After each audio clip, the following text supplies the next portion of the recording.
Greetings and welcome to Faction Masters Season 4. It's the championship, Game 21, between Vexer's Forged and Nestle's Tundra Orcs. And we've got Vexer here with us to explain to us how it all went down. Hey, hello everyone, and yeah, thanks for having me. Yeah, so I don't think you've seen this with Nestle's hand yet. Although some of these cards Yeah, may not be a surprise to you if they came out early.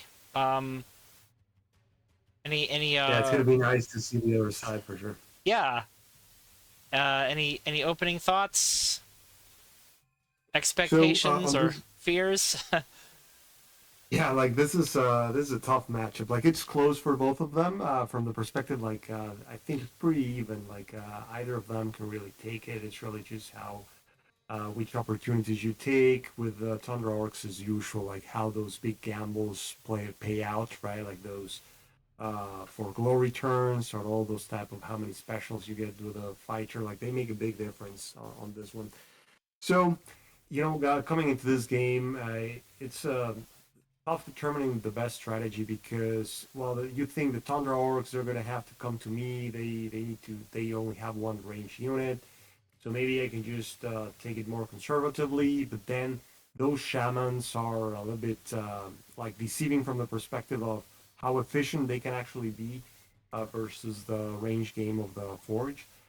As it's pretty hard to take them down, especially unless you have a workshop around. You're gonna end up losing that one, and then Targan can really get the Forge into trouble. So in this one, I thought, you know what, I cannot really just be sitting back here waiting for him to come through. I'm going to try to advance, but you have to be really careful advancing against the Thunder Arc. So wasn't sure how it was going to play out. I knew I had to be really careful because they can hit you extremely hard. So that was my thoughts going into it. Okay, let's get started. And so you got the first turn here, getting the inventor up a little bit. Yeah, so I had the modular, but I didn't want to send the Ember Cog in a position which the Shaman could start getting some value there. So I thought I can use the Mac Cog to start pinging and start advancing the big gate to move forward with me, and that's going to make it easier to advance with the inventor relatively protected. And then I thought, like, well, I mean, it's the first hand. Like, hopefully, I don't think he'll have for glory. It's unlikely. But then he would just went right into a big play with for glory. He decided to not try to punish the inventor. He could have gone for like the side attack and then attack with the shaman and the inventor. But I think he wanted to be in range of the re-roll to make sure you don't want to lose his masher like that. It can be devastating. So he gets the first, he gets the second. He wanted that one to die. And then just going after the big gate, then getting a 5 out of 5 with two specials. Wow, yeah, that's some serious Yeah, that's damage. the perfect shot from that one with a smasher surviving. So I was like, oh boy, that's a that's a rough start. I thought I had a good opening, but then just completely just got 15 out of 15, like almost in damage there. So I was like, okay, it's all right. Like I can still try to get rid of those smashers. You definitely want to make sure they don't get a second attack with a smasher. So I had some of those blast forges, which are like the best antidotes against the smasher. Like that's your best shot at bringing them down fast. Well, the workshop, that's going to help you. And with modular, you can Mm-hmm. protect it at least a little longer. Yeah, but was hoping to get like the 5 damage there. Couldn't do that, so my backup there was the Maccock to make sure that it would go down. You notice I used the sentry on the side. I was a bit concerned about like the chargers coming in and doing some damage, or a fighter hitting the side of the blast forge and then just sliding into the inventor, or even if that doesn't happen, just him getting 2 attacks on the blast forge and just killing him. That way, it was going to be harder for him unless he had another smasher to bring down that blast forge there. Okay, let's see how he answered. Another smasher. It's always a good answer when you're playing Tundra Orcs. Let's attack with 4 dice, and Grognak's going to go for the double attack too. We'll see if he goes in or if he goes Yeah, out. and I imagine here he's going to go in I for the didn't workshop. exactly. I was surprised by this move. I didn't thought he was going to be exposing Rockneck. Like I thought he was going to be trying to take it a bit more careful. It definitely hurt me to lose the workshop. Like you do want to get more value out of those. So yeah, this was another tough end of turn here, right? Like I lost my yeah, I actually like all the pieces there that I was hoping I would lose. Not only the blast forge, but also the workshop that I was hoping to have there. So at least I saw like well I get a shot at the Groknak. So I definitely wanted to take that, but I needed to make sure to kill that smasher too. So it was a bit of a tough position. Had 3 magic, so I decided to go after, well, he put another sentry and then go after Grognak with a decent hit there with 3 melee. So here, didn't manage to get, well, I got 4, which is good. And then at this point, I felt like, you know what? I don't want to attack that smasher because if I do, he just summons like another smasher and then just hits me really hard, right? Or the inventor, if he gets like a couple hits, then you're at the range of just like a brutal force turn or like a four glory turn with a double attack through the same flank and just dying. So I didn't want to give any free shots. So this was perfect in here with that smasher at 1. I could just have that position with a sentry and finishing it off and not allowing him to attack with it. So if he wanted to save that one, then that means he was not going to get like the 3 attacks this turn, maybe not even 2, as he needed to move Brockneck back. Yeah, To I the mean, he side could, that yeah, kind of rotate them around this way. But Mhm. yeah, that's very, very clever positioning there. Let's see what Nestle does here. And those mashers kept coming in. Those are not what you want to see in front of your sentries.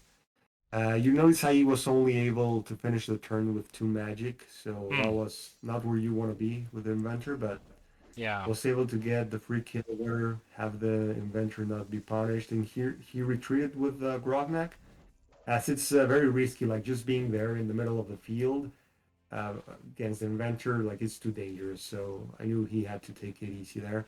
And he still, let's hold on for a second. So he discarded, what did he discard last turn? Ragnar and the Brutal Because, Force. right. Yeah. Yeah, he had been at the Brutal Force. He had been discarding very few cards. Like he had been playing it slowly. I noticed well, he didn't have the gate yet, and he had been discarding very few things. So I was trying to put pressure like as fast as I could before the second gate showed up, trying to leverage the fact that it was going to be take him a little bit of time as he was only discarding like 1 card or 0 cards in most turns. And yeah, at least with those mashers, he had to discard some champs, and then he finally got the second gate, which allowed him to be a little bit more aggressive. Hmm. You didn't know it yet. at this Exactly. I at didn't this know at yet, this but point. then I was finally able Yeah, to but you get to knew the but you front knew of that his end game, right? he was starting to discard things he had maybe held in his hand for a while. So you knew you're Mm-hmm. yeah. Yeah. So you're moving Yeah. up So we again. exactly the blast forge, able to get another shot, able to like cover that spot, and then luckily I had another blast forge in hand and had the other modular because you don't want to attack with a blast forge and not kill the smasher and then lose another one of those in a single attack like that. That's devastating. So at least with the modular, I knew I was gonna be able to keep it alive. This time I was able to get the 4 out of 4, which is like a 50% shot type of thing. Dan was able to finish off that shaman and get the splash damage, which every damage counts when you're the forging or rushing in. Then even got the chance to use the third attack for another ping there, and cover the summoning spot, which was kind of the most important part of that. What I was looking for there. Yeah, really limits his options there. Mm-hmm. He's just got a couple shamans Exactly. is all he can summon. Uh, Grognak is exposing himself a little more, but allows him to get more attacks in with this for glory. So I think it's worth Yeah, it. and that forward gate it will allow him to take the flank. Otherwise, it would have been too risky, but it opened that. So first, at least now, first shot he missed there. That gave me some breathing room there, getting some of that damage, and then hoping there the Didn't even it's have not to hard for the re-roll it. shaman to get it. He gets exactly not even reroll and no damage on the shaman. So it was another very successful. Let's pause this here for a second. Yeah, and he's Very successful for glory. mhm. So in here, I thought like, hey, this is discarded the other brutal force, and what else did he Yeah, discard? that was the only card left in his hand. Only the So it was a full okay, draw to got get up it. to 5. You seeing that he Didn't really needs he? to get more Okay, so units a into the full draw. field. It was a full draw. Yeah. Got it. So at five, here in this point, I thought he might have discarded to go for a champ, but then I think I noticed like he went to 0 cards.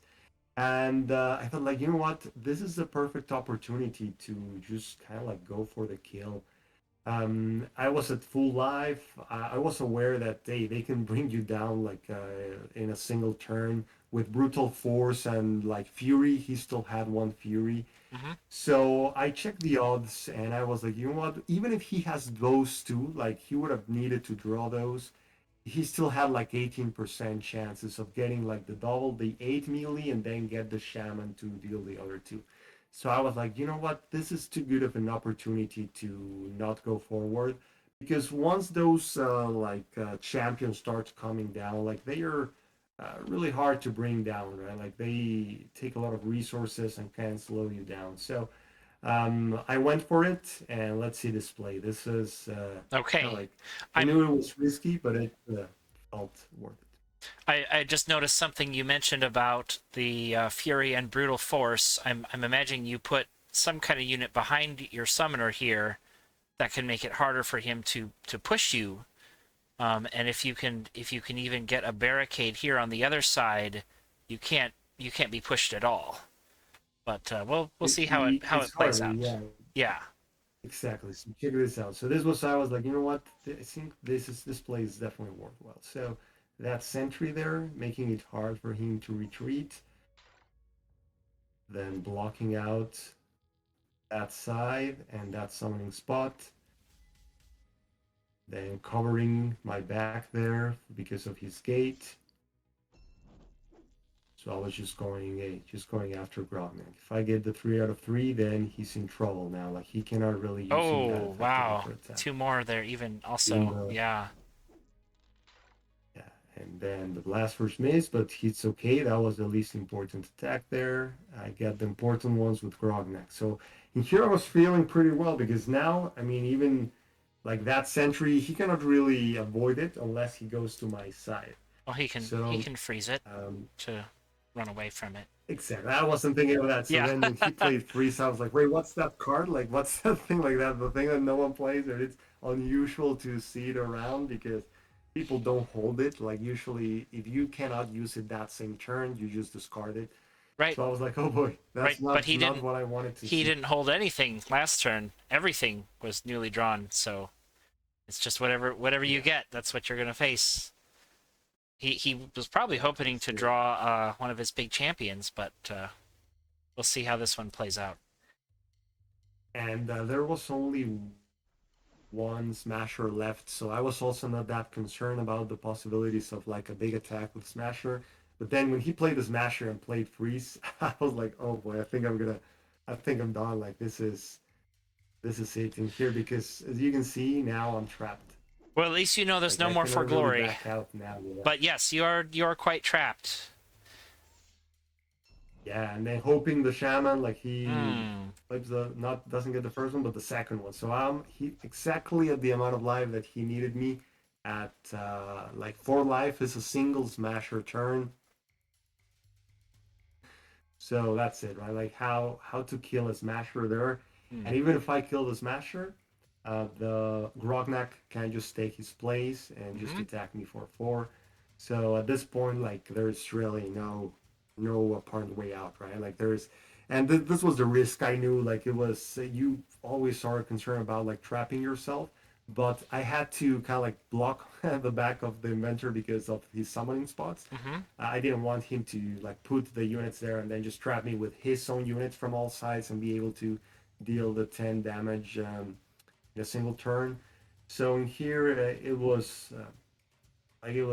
like my only way of surviving was not even killing the smasher because then I cannot block that spot with something, right? Like it's or let's see what I try here.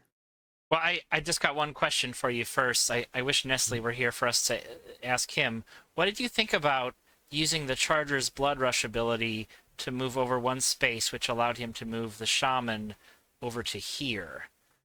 Um, I wasn't quite sure what's the advantage of having another Shaman here behind this one. Is that just in case you kill this one, he's got another one there to summon? Exactly. It's that and not give me the free kill with the sentry cog, Oh, right, because it right? Because was you had to get it out of the way of the sentry cog. Okay, that makes sense. exactly, he would have died immediately. So at that Yeah. point, the charger having one or two life, it's not significant. So let's do the like turn by the Yeah, play by play in let's play and we'll see what. this turn. Yeah, you can do the other button. Okay, Oh, so we'll you can just do go one step at a the time. yeah, you can Sure. exactly that one. So okay, so you'll see I built a Mac cog back there. Hmm. And I felt like, well, with this Matcog, there's some out, there's something I can do. So I had two options here. One of them, I could actually go for the 2-4-2. If you see there, I can move the Matcog in front of the Smasher, and then move the other Matcog and go for the 2-4-2. Yeah.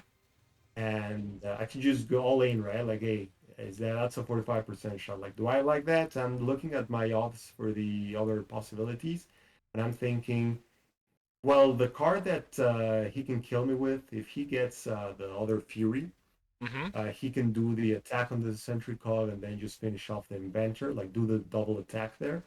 Or, yeah, so that's the way he can kill me. And his odds of having it were also around 45%, assuming that he hadn't discarded it. Hmm. So I decided, like, hey, I don't want to throw the game into a 45% shot with the rolls. So I'm just gonna try to go for the smasher. So let's keep All right. going. So We'll go one more ahead. I needed here to really like kill the smasher, right? That was it. And then I could use the Mac cogs to cover that spot, right? Like I could put Hmm. it in front of the inventor to cover the spot. So then the only way he kills me the next turn is with the Fury. He would need to have the Fury to be able to attack the Mac cog and then kill the inventor with a double attack. And then this guy doesn't even hit for two. But Oh, then I think about it and I said, you know what? That's actually, I guess, not a big deal. Like, I have a turret there, so it's all I gonna be really need to do unfrozen. is make Yeah. sure that he cannot attack with Grognak there. So I can do that. I can still do that. Okay. Let's continue. See how Nestle does this. Yeah, and then, well, I can still do Hmm. that by putting the Mac hub there. So then he cannot move Yeah. the Smasher and to make space for Grognak. So I was Hmm. still in the game by being able to do that. Those Mac hooks, as you can see, like they can make things that are like extremely flexible, very unexpected type Yeah. of play. That was a very important step.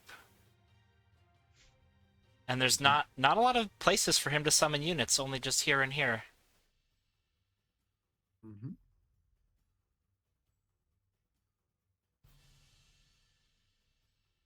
Rognak moves back.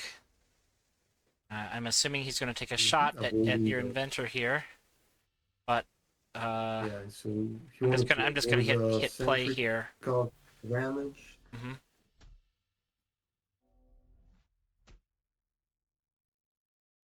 So the fighter, I mean, it was one of my concerns there with a fighter. If he got the special, he could potentially have the slide, but that's really Hmm. just a 30% chance. I was just hoping that the odds there would just Oh, didn't happen. play out. But luckily, he didn't get that. So and then here, instead of going for the shaman shot, he just got rid of the Madcogs, which are always a bit of a Hmm. threat. I guess like there was no way he could kill the inventor there, so sometimes like you just hit for 1 or 0. So I guess he just preferred getting rid of the Maca. Yeah, you're pretty low on units now, and he's drawn his Fury, he's drawn his Shank. So now what are your thoughts at this point? Mhm. So at this point is that, well, I can retreat. So that's the key, right? Like now I have a lot of plays that I can do, and having an open field with a lot of spaces, it's right where the inventor wants to be, like being able to build all over the place. So I was feeling really good here about my options. I knew I could at least get out of the danger zone and get rid of those units on the back. So let's see what I did here just to get out of trouble. Even better, here he knows like I had the other workshop, so I could finish off the smasher. And I could bring Hmm. a happy ember We cog. haven't seen any of those yet since the first one. This is the first time you've summoned an Embercog. I had a feeling this is how Yeah, it I was going to figured. end. Yeah, so then covering the other side to make sure I'm protected there. And just in case, well, you need to plan for the ember cog, not wanting to play nice. Hmm. So covering that side, I Oh, just go for it you needed the and workshop. leave. Yeah, Yeah, there it is. Congratulations. You're the champion of the yeah, first thank you. faction masters. For anybody who's wondering what happened to seasons 1, 2, and 3, this is the first time we've run the tournament with season 4 of the ranked play in Summoner Wars. So that's why season 4 is the first season. But something to remember if you're playing against the Forged, a unit with 1 health is not really a blocker. Not necessarily a blocker. Even 2 health sometimes will not save you from these. Exactly. If they have two open sides, yeah, like they can also go down. So yeah, at the end, like that ending, I thought it was like super, very exciting. Like those the last few turns. So yeah, good game to Nestle. This was Great. Well, thanks for joining us again, Vexer. It's been awesome to have you with us for all the games that you've commented on and that you've played in. Really hope you can be with us for next season too. yeah, absolutely. Thank you for organizing this, and yeah, let's hope you can they can keep going. They're a pretty fun event. All right. Thanks to all our viewers for watching season 4, and we'll look forward to seeing you next season for season 5.